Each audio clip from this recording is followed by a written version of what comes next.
Okay, as a former Prime Minister, he has a little room where he keeps his former prime ministerial things, memories. But what I can tell you in terms of what is foreseen here is a decision that the College took on the 30th of October, because current and former members of the European Commission are regarded as the best ambassadors of our Union in Europe and beyond, and they have spent many years of their lives working for the European cause, and most of them will continue to defend and promote the achievements of the European Union even after the end of their mandate.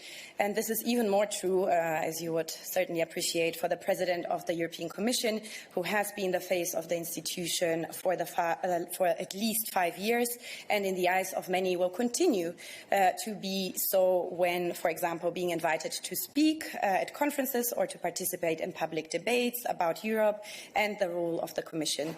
And in order to precisely enable former Commission presidents to carry out such representational functions in an appropriate manner, the Commission decided on 30th of October, as I mentioned, that former presidents should have access to certain very limited Commission resources.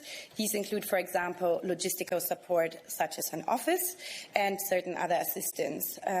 When speaking about former commissioners, so that was for the former Commission president, they will have logistical support in the form of a so-called bureau de passage and also access to certain informations. Let me say that similar arrangements exist in many national administrations as well as in other institutions, for example, in the European Parliament. So we're therefore just following well-established practices when it comes to your question how long. For 5 years, this will be the case. Then your second question on the President-elect moving in. I don't see Eric, but I think in her press conference yesterday she indeed said at the European Parliament that she will be moving this weekend. So she's making all the preparations, and that she will spend her Sunday probably talking on the phone to G7 and G20 leaders, specifically in preparation of the COP25 meeting that she is attending in Madrid on Monday. So I refer you to her press remarks yesterday at the European Parliament. Christian.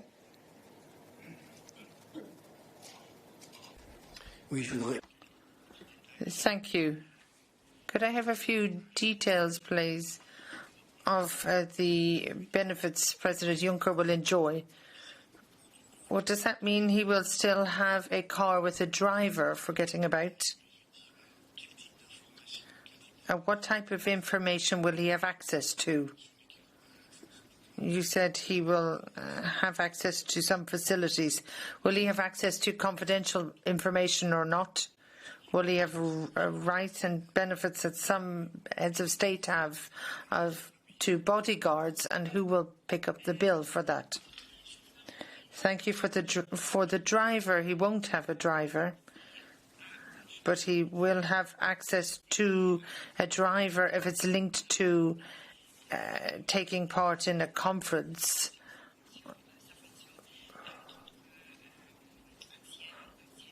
or if it's something he's called on to do as a former president of the Commission. So it's only in that capacity that he would have access to a driver, and that would be if there's a driver available from the pool of drivers. There's a pool of drivers for Commission staff, and if there is a driver available, he could have access to that driver. For your second question, what type of information have access to? Press articles? They're made available to colleagues from the different member states. That's not confidential information, but if he's preparing a public speech and he has a question regarding our policies or to check a figure, of course he can do that.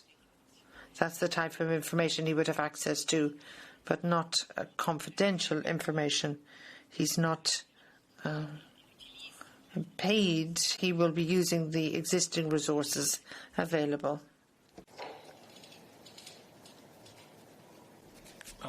Coming back to the phone calls that he will have on Sunday in the first hours as Commission President, who is he going to call leaders she plans to call, what leaders she plans to call first, and also if she will discuss only climate-related issues or other pressing issues on the agenda as well.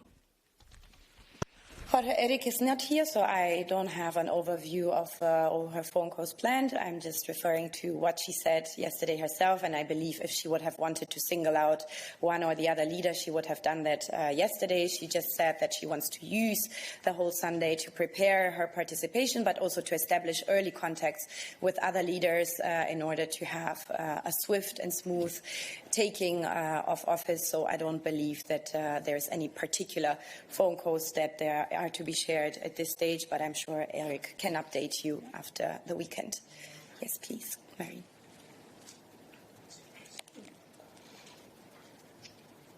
Thank you. My question relates to the pledge of enshrining the goal of attaining climate neutrality within a climate law to be presented in the first 100 days in office. This is also in parallel a discussion for EU leaders, and we know that there are 3 countries that haven't decided to do so yet, to endorse this goal. They will discuss this at the UCO in December. Is the Commission preparing anything ahead of the UCO to convince these 3 holdouts to come on board? And secondly, if there isn't a deal on this goal in December, when will be the next chance to make sure that the von der Leyen Commission delivers on its 100 days pledge? Thanks. Look, you're asking me questions that clearly relate to the future Commission, so I will not answer them. I think more generally, of course, it's normal that the European Commission always prepares European Councils. You know that climate change is one of the issues discussed at the European Council. So I think it's entirely natural that we do take contacts in order to prepare the European Council as best as possible, of course, hand in hand with Charles Michel, who will be the future European Council President. But I will not go beyond that today and give you further details, because that's for the new team to do, perhaps on Monday already. Yes, Nikolai. Nikolai Nielsen, EU